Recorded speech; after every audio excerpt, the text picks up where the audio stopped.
আসসালামু আলাইকুম ভিউয়ার্স, আজকে আপনাদের জন্য আরেকটি বিকালের নাস্তা নিয়ে আসলাম, ঝালপোয়া। শর্ট টাইমের মধ্যে বানিয়ে ফেলুন এই নাস্তা। চলুন দেখি কিভাবে তৈরি করব। প্রথমে একটি পাত্রে নিয়ে নিলাম ধনেপাতা, কাঁচামরিচ, পেঁয়াজ, সাথে লবণ, 1 চামচ বেকিং পাউডার দেব। আমি এটাকে মেখে নিচ্ছি, দেখেন। এ পর্যায়ে 2টি ডিম অ্যাড করব, আবারও মেখে নিব। আমি দিব পরিমাণ মতন ময়দা দিয়ে দিব। যে ময়দা মেখে নিচ্ছি, খুব ভালো করে হাত দিয়ে মেখে নিব যাতে গুটি গুটি না থাকে। একদম মিহিন করে মেখে নিতে হবে।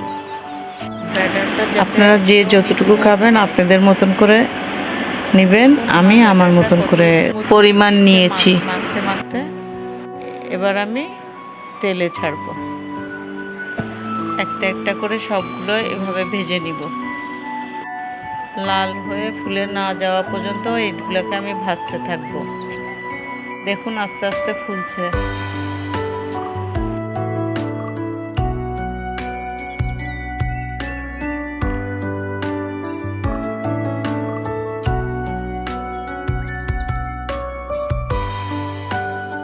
দেখুন লাল হয়ে এসেছে। এখন এগুলোকে আমি নামিয়ে নেব। তৈরি হয়ে গেল বিকালের মজাদার নাস্তা ঝালপোয়া। এরকম নিত্য নতুন রেসিপি পেতে আমার চ্যানেলটি সাবস্ক্রাইব করবেন, লাইক, কমেন্ট, শেয়ার করে আমার পাশে থাকবেন। ধন্যবাদ। আসসালামু আলাইকুম।